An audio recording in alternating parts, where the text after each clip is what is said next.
Sure. My name is Rebecca Watson. I'm from a company called Radium One, and essentially we provide a mechanism for online users, whether they be in a game or an entertainment type site, to either pay directly for virtual currency or virtual goods, or they can pay indirectly using their time or their engagement with an ad. So we provide this monetization model to online and mobile publishers. Hey guys, I'm Charlie Shrem, CEO of BitInstant.com.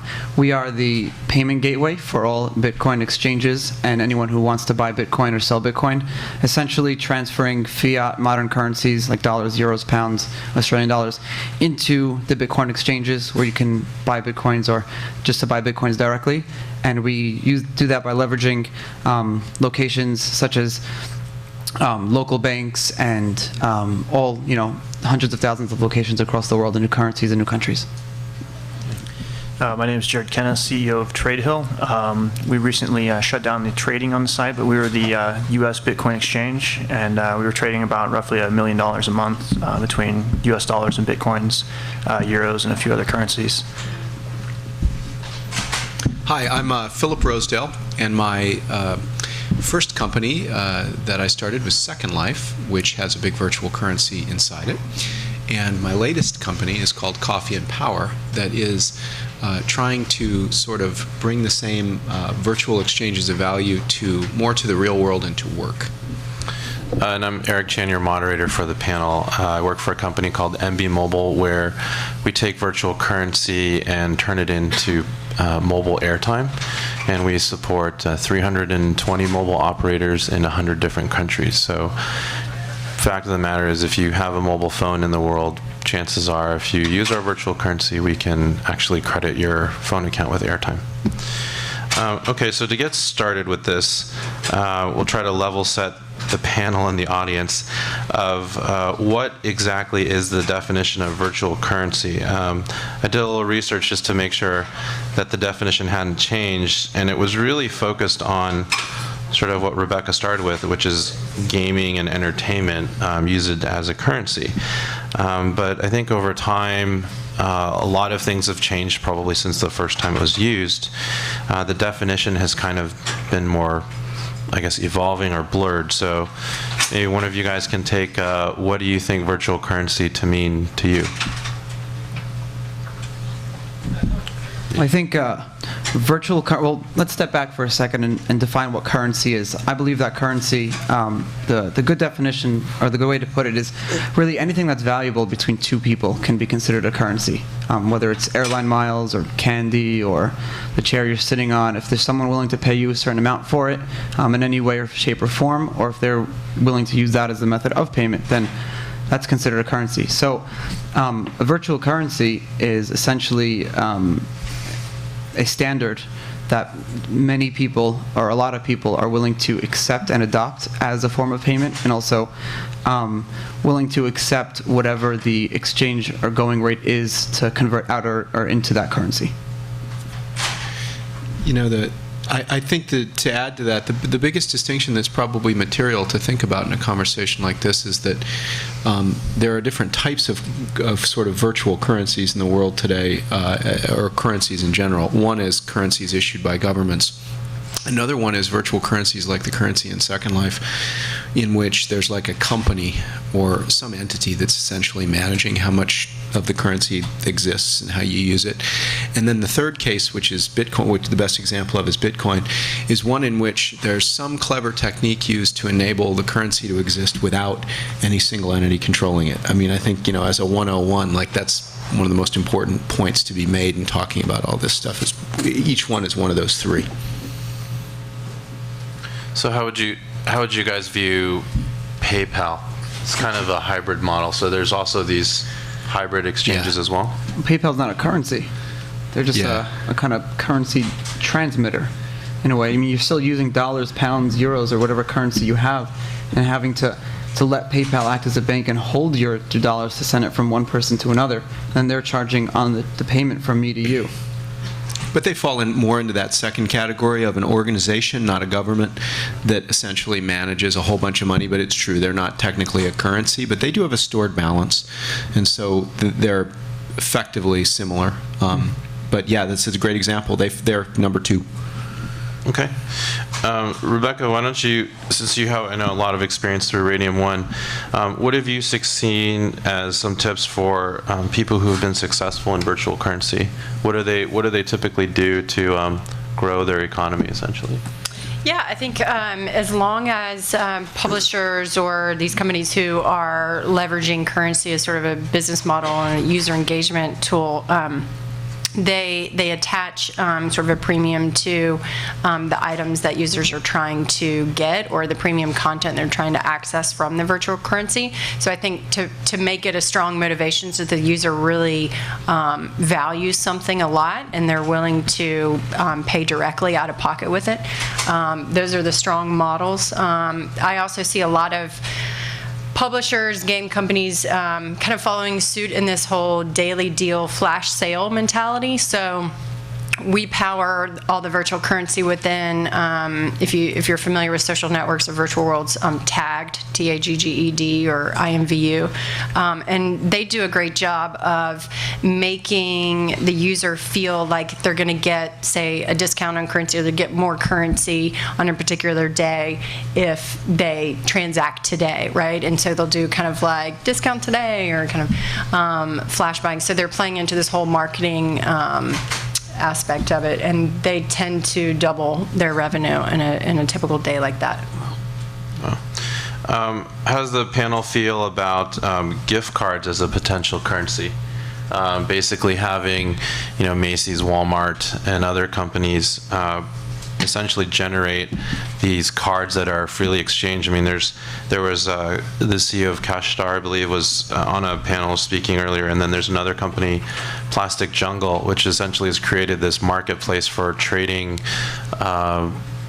gift cards that have very low monetary value. Do you guys see that as potentially another quasi? I guess that's been working for a long time, right? Because if you fill out a quick survey for Subway or for some retailer or something, you get $1 off your next purchase or something like that. So it's existed for a long time. I think that they recognize that users want some type of tangible reduction of their price or whatnot, or they can use it. Monetary so yeah, I think it works. Is that? But you kind of interestingly mentioned that take a survey, get $1 off. Is that more? That's more sort of couponing than virtual currency per se, like for marketing purposes rather than freely trading. Gift cards kind of illustrate one of the big problems that the overall evolution of these virtual currencies demonstrates, which is that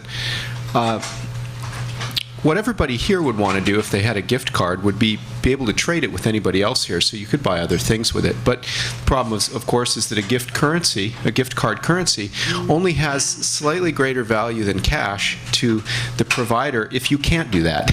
So that's what it is. Yeah, exactly. So it's a loyalty thing. The Macy's of the world don't want you to be able to take your Macy's gift card and just as easily buy goods at another store because they won't make any money on them. And then they also provided you the utility of the card, so they lost money. So that's kind of an interesting thing, because I think that when we look at how the world is going to change in the next few years as these many different kind of attempts and experiments in virtual currencies continue, that's one of the interesting stresses, is that the individuals controlling the currencies often don't want them to be interchangeable, but the people using them find the greatest value in their being the most interchangeable. And that's exactly why Facebook mandated its exclusive Facebook credits, right? Is because they didn't want the publisher or the app developer to be able to have their own currency, because then users would feel like they would be tied into that particular app and not be able to trade it. Right, and would anybody on the panel say that Facebook credits are a currency? They're basically not. 100%. Right? They are a currency. The Facebook credits are a currency. They're regulated, controlled by Facebook, issued by Facebook, and you can use them within the Facebook ecosystem, playing games and buying things on the Facebook marketplace. But I didn't know that I didn't know that as an end user I could give you $100 in Facebook and then you can just take it out to PayPal or something? You can't.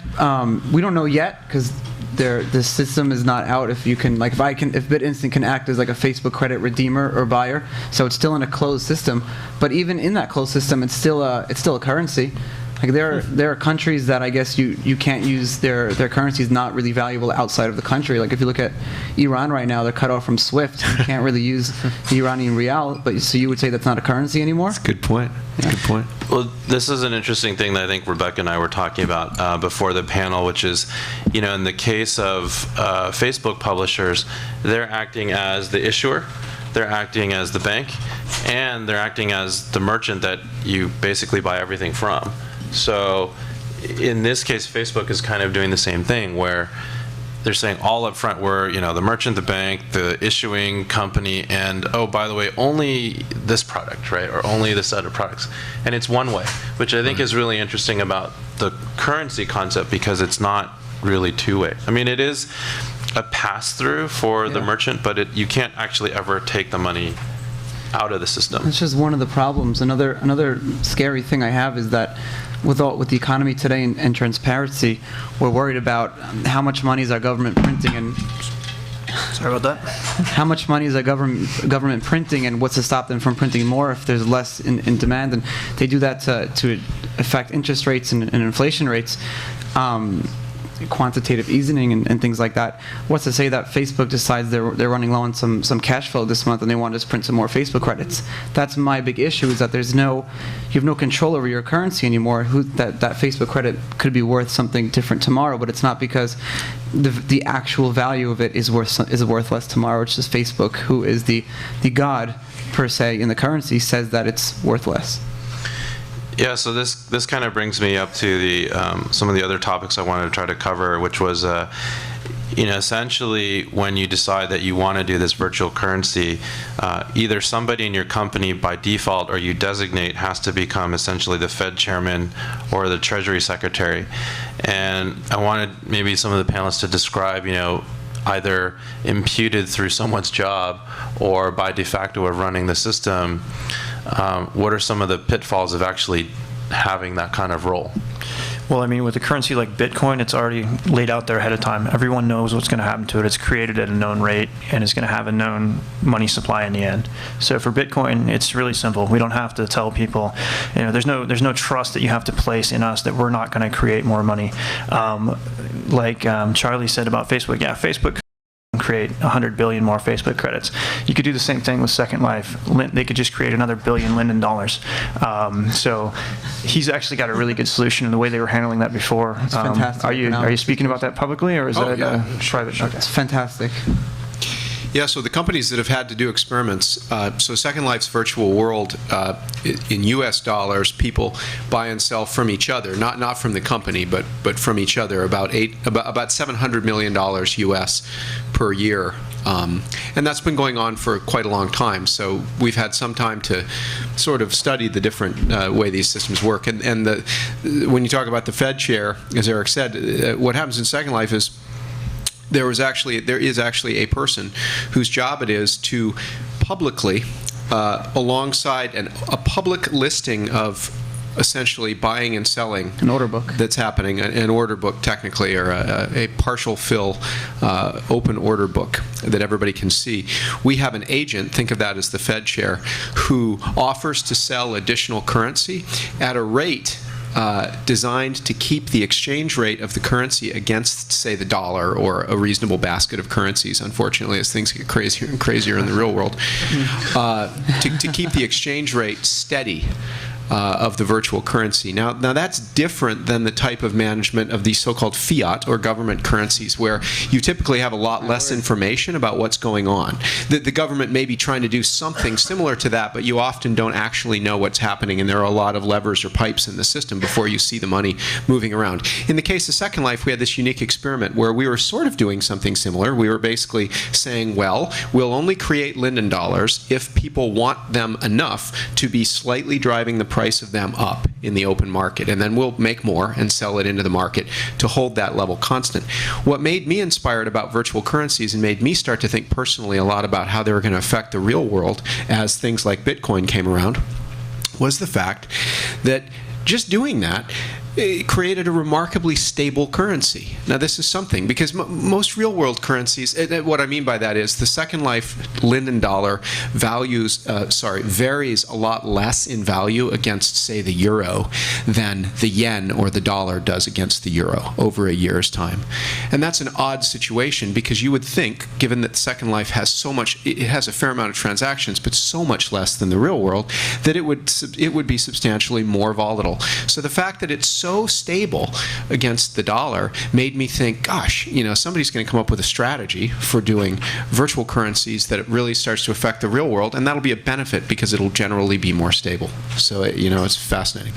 Well, my one comment on that is I think it kind of leads to the next set of questions, which is government regulation. So as an example, China has taken a very proactive stance on virtual currency, first by defining it, limiting it to just games, but also making a public statement that if they didn't try to curb or control things that would go on, they publicly stated that we were worried about affecting the GDP of the country, partially due to the success of your company, but also partly due to the fact that there was a lot of fraud going on. Well, the world has only two large, fully traded.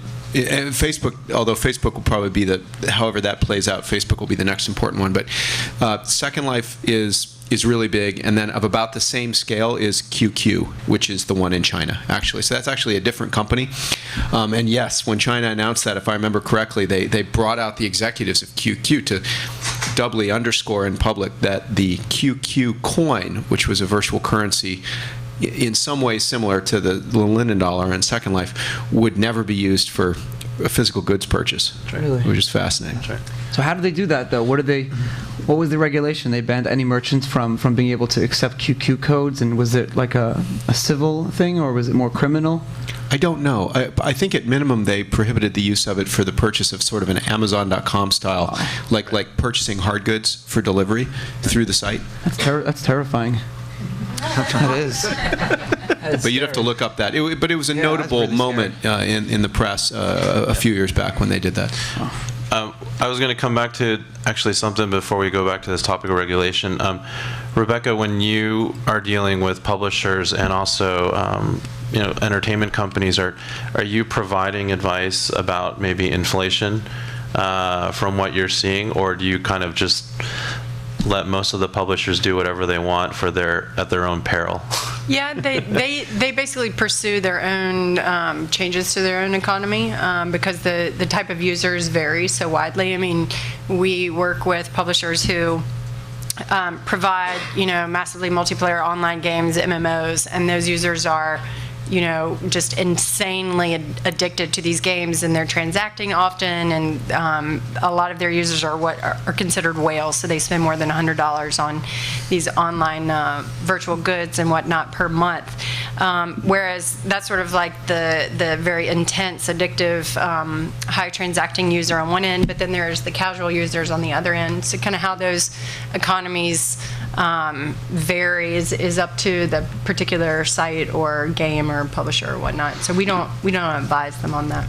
But have you seen when publishers alter their currency rate to what you guys peg, that there's hopefully the desired effect, or is it a sort of a short-term thing? Well, we've seen a trend in that typically publishers assumed that users want to purchase in kind of the $5, $10, $20 batches of currency, but when you give users a much smaller sort of entry point, even at, say, $1, a portion of $1, the amount of users who actually convert is a lot greater, and so your overall revenue that you generate per day is greater.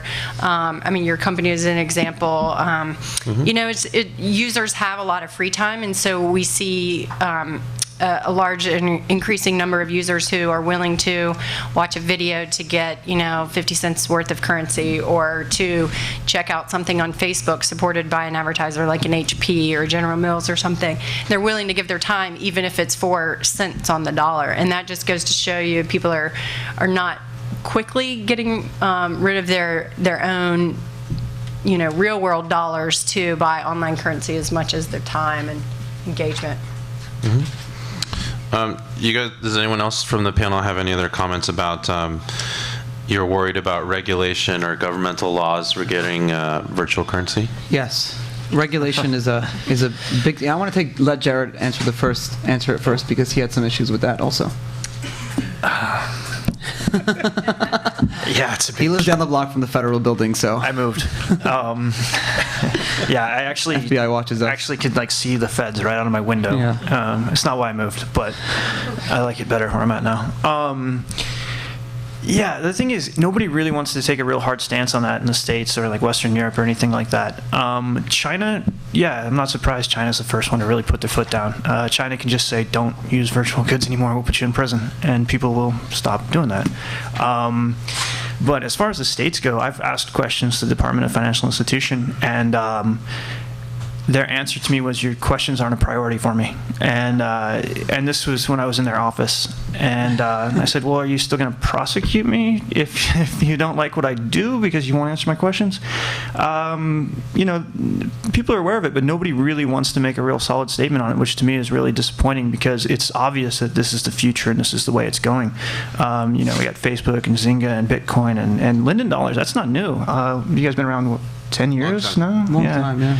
Yeah, and it's just really disappointing that nobody wants to make a real ruling on it, really set their foot down. I was super surprised when I applied to become an MSB, a federal MSB, which is a money services business, which basically is regulated by FinCEN, the Financial Crimes Enforcement Network of the IRS, when like 2 weeks ago they finally approved my application.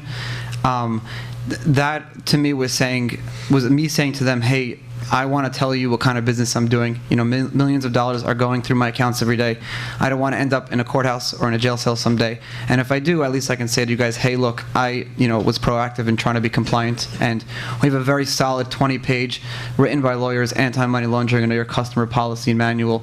So, I mean, we're the ones who are being proactive, but the government isn't just responding to us right now, and they don't want to give us direct answers, either because they don't know how to classify it because they know we can go around it, or they're scared of it, or I just don't know. Bankers that I've spoken to, or people high up in UBS and in Morgan Stanley, they say, yeah, every banker knows what Bitcoin is, and either they love it and they embrace it and they think it's awesome, or they're scared of it, they hate it, and they don't want any involvement with whatsoever. And it's those guys who are the ones who are pushing down a lobbyist and federal regulators to push down Bitcoin, or they call it virtual currency. Exactly. And the one statement that FinCEN put out, I guess they defer to stored value. Right. But on Form F-107 is like the form you file when you register for FSB and MSB, and it says I used to talk about this every day. Now I can't remember. Let me get back to you on that. Let me pull it up. I'll come back to you. But they did say a thing that if you're selling prepaid access or stored value, which is kind of like what we do. I mean, if you want to really broaden the definition of virtual currency, you can say it's a stored value of something else. They did say that if you are a company that processes more than $1,000 per day in modern fiat currency to virtual currency, then you have to register, file suspicious activity reports, be compliant, I get like free BSA training every year, which is really cool. I get to go to the IRS building and stuff.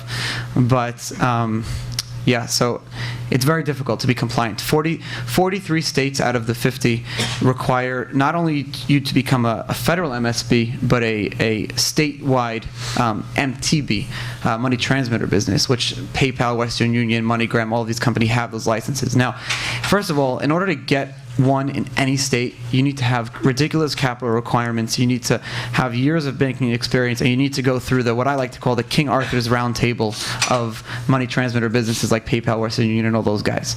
So it's really, really difficult to get those licensing, and they do it for that reason, to scare you out of trying to become a financial startup and be their competition. I'll bring it up later. Okay. So I was also going to add into this mix, because we're sort of leaning on virtual currency, the whole concept of rewards programs, right? So the European Union, I think, as recently as last year or 2 years ago, they were talking about wanting to tax people getting frequent flyer miles because it was potentially a source of income if your business paid you to fly somewhere, but you were getting the perks. And it is as far as most people consider a virtual currency because it can be rewarded for real goods. Airlines have clearly stated their approximate value. And for that matter, there was one statistic I looked up that there's over 14 trillion airline miles in existence, worth about $700 billion. So that's pretty significant. I mean, 17 trillion. Okay, so 17 trillion, right? Ridiculous. I don't know if anyone would think of that as a threat, but that's pretty threatening as something that could then be expendable, traded, reused, resold, auctioned, all the stuff that comes with, a regular currency. So I don't know if Did you watch the Good Wife episode? The Good Wife TV show did an episode on Bitcoin, which I think was fantastic. A couple of members of our community helped them script it and everything to make sure they got their facts right. But to give you a basic, the show was just about Satoshi Nakamoto, who invented Bitcoin, is our idol and the creator, and who's a myth. No one knows who he is, what he is, if he exists, if it's a group of two people, if it's the CIA, whatever.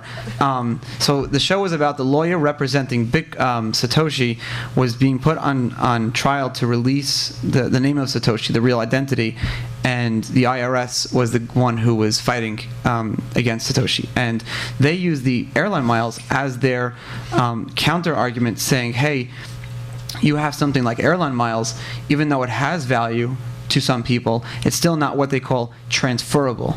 And that's a very important point because it is transferable. You can go on Craigslist, on eBay, and on any of these sites. You can go to cashformiles.com and trade your cash for miles or miles for cash. So they had that argument all wrong in the episode.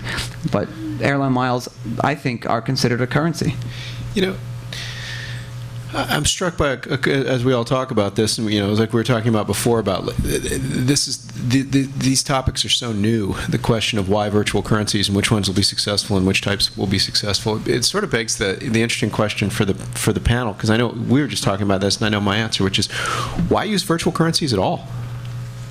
Why use them at all? Like, what's the benefit that drives us toward a world and fills this room with people in which there is a different mechanism of exchanging value between people worldwide? It's like, what's everybody's top answer when we think about specifically this domain of currencies in a more literal sense, not direct value exchanges or time banks or something? Why use everyone has their own reason. I mean, if you ask libertarians, they say it's frustration with the modern government, and if you ask people who want to move to the UK or to Europe or something, and they have a lot of money in America, it's much cheaper to buy Bitcoin than to sell Bitcoin instantly for your other currency, and you're not having to pay the 2.5 exchange rate to your bank and losing thousands of dollars. I just did it for a friend of mine who went on vacation, and I saved him so much money. That's just my two answers. I think there could be thousands of answers. I sold my car in Bitcoin. I think there's a lot of reasons. In my opinion, the U.S. dollar is a virtual currency. It really is. You laugh. I'm joking. And it's the credit of our government. That's but in all seriousness, something like less than 3% of U.S. dollars actually exist. So if you don't agree that U.S. dollar is a virtual currency, it's a 97% virtual currency, and that's a fact. So when you talk about advantages of virtual currencies, there's numerous. You could talk about a company like Facebook. They can manipulate the hell out of it. They can say, oh, we got $1 million today, we got $2 million tomorrow, we just doubled our money supply, our money. And then on the other side of that coin, you can have Bitcoin, where it's virtual, and due to that, we don't have to regulate and control the money supply ourselves because the code does it, the protocol does it. So you have so much more control over a virtual currency. Because the U.S. dollar is a virtual currency, they don't actually have to print $700 billion when they do a bailout. They just make it Jared, appear. What's the difference between our virtual currency, Bitcoin? Well, not ours. The people's currency. Actually, I shouldn't use the word people's, because anything synopsis with people's is communist, but the People's Party, the People's Country, whatever. But what's the difference between Bitcoin and the dollar virtual currency? We have the three things that currencies are based out of, which are market rates, supply, demand, and speculation. We all know how the U.S. Mint and the Federal Reserve control interest rates and can print money whenever they want or whenever they feel it's needed. So we don't really know what supply is. Demand is controlled by the the foreign exchange market, all the different markets where currency is traded and bonds are bought and sold, and then speculation, which it exists everywhere. Bitcoin has a predictable supply that's divisible by hundreds of millions. So, I mean, technically speaking, theoretically, the supply can never really run out. Demand is pure because it trades on a totally free exchange. There's no fees to trade Bitcoin. There's less oversight and control. Well, it doesn't exist. There's no control over the actual price. That's why it's a little volatile now, because it's a new currency. The other day it went from $4.9 dollars to the Bitcoin to now it's like 5.1, I think, as of this morning. So it's a little more volatile. And speculation, again, news events, Reuters writes an article, Forbes writes an article, or the BBC comes out, the price can go up. If someone writes a negative article, the price can go down a little bit. But that's in every currency, really. I was going to add that, I mean, the one I was going to say, which Jared reminded me of, we were talking about, and I think it's a really elegant point, and one that's not immediately obvious, and so maybe not everybody here has thought about it, is fees. When you make a payment to somebody today using an online payment system, you generally pay a fee. If it's PayPal or Visa or American Express, you're paying about 3% in the transaction. And the interesting question is, what's the historical basis for that? What is the reason for that 3%? Other than just, you could say it's collusion among the providers, but that's not actually true. The reason for the 3% is insurance. The general idea is that if you make a payment, as you guys all know, with a credit card, you can reverse it. You can charge it back. This has been the source of enormous complexity for companies like PayPal and Second Life as we've had to deal with those chargebacks. But what's fascinating is to say, is insurance worth 3% anymore? If you pay someone $100 for something, is the likelihood that, in other words, 3 times out of 100, are you going to essentially lose your money? And of course, the answer is, as there's more network information and more Facebooks and more trust online, the probability of that loss is lower, and therefore the fees can be lower, for example, by using something like Bitcoin, which does not actually offer the chance of getting your money back. Once you've paid it, it never comes back again. And I always think that's a really, really interesting thing to be thinking about as we consider these different systems. I would also make the comment that as you're actually not moving physical bags of money anymore like we used to, right? That gave rise to the presence of things like M-Pesa in Kenya, where they still had that problem. You were literally paying some guy to, put in his backpack a bag of money, get on the public bus, go to the next town and pay someone. And so they had to come up with this version where that wasn't going to happen because of insurance or just loss. But you're right, as long as we can mitigate that, and you're just literally moving, what does they call it, account registers essentially, right? And not really moving physical bags of cash. You should be able to reduce that to very, very low and still be profitable. Right. I mean, you're always going to have costs. You're going to have costs for servers, and you're going to have costs to maintain the software and that kind of thing, and the people, customer service, et cetera. But when you eliminate the risk of chargebacks and fraud and things like that, yeah, your costs are nothing. You're changing a number in a database, which is pretty cheap. So, Philip, sorry. Well, I was going to say, Rebecca, I think you and I were talking about fraud as well. That that's something that you guys have spent a lot of time. Yeah, we've developed some anti-fraud measures. I mean, I think that in the most simplest case, we can identify the geographies where the majority of fraudsters come from, and it tends to be Indonesia, Thailand, India. So we can block users from using our sites or apps or games or whatnot. We can do caps per user, we can do caps per IP, we can do caps per machine ID, all sorts of pretty hardcore measures we can take to kind of block this. But in the grand scheme of things, the volume of fraud is large, but the number of users who are frauding isn't. So it tends to be the same users over and over who learn how to trick the system. So it's in the virtual world, it's not a huge problem on sort of a population basis, but just that they figure out how to do it and do it over and over in various sites and games. And Philip, what we were talking about before as well, in terms of transaction fees, I've been approached by merchants who are so excited that they can accept a currency where there's no transaction fee and there's no irreversibility. Reversibility. Sorry, yeah. What did I just say? Reversibility. Wow. long nights, that they're saying, hey, I'll give my customers a 2% discount if they pay with Bitcoin. I'm selling a $10,000 video camera, and we get crazy chargebacks, or a customer uses a credit card and they decide that they don't like the camera anymore, or it's a stolen credit card, or we're screwed without it. This way we get our cash flow instantly, because you can trade Bitcoin to any currency back within minutes, get your money in your bank account and be able to buy more goods, and then also they're not worried about the chargebacks, and they're not paying the 3% fee. They'll give a nice discount for customers who are willing to accept Bitcoin. So that's another reason why you can use Bitcoin to buy goods, virtual or physical goods, online or in stores. Yep. Well, my one comment is that, at least for our business, everyone knows how long 60 seconds is a minute, and since we're using airtime as our currency, it only has to fluctuate based on what the operator in that market, it's market adjusted basically, right?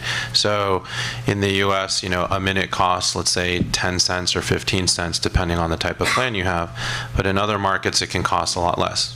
Generally it slides towards what the economic purchasing power of that individual is in that market. So we're using actually time as our way to kind of price adjust or currency adjust, rather than a fixed currency against two different currencies. So.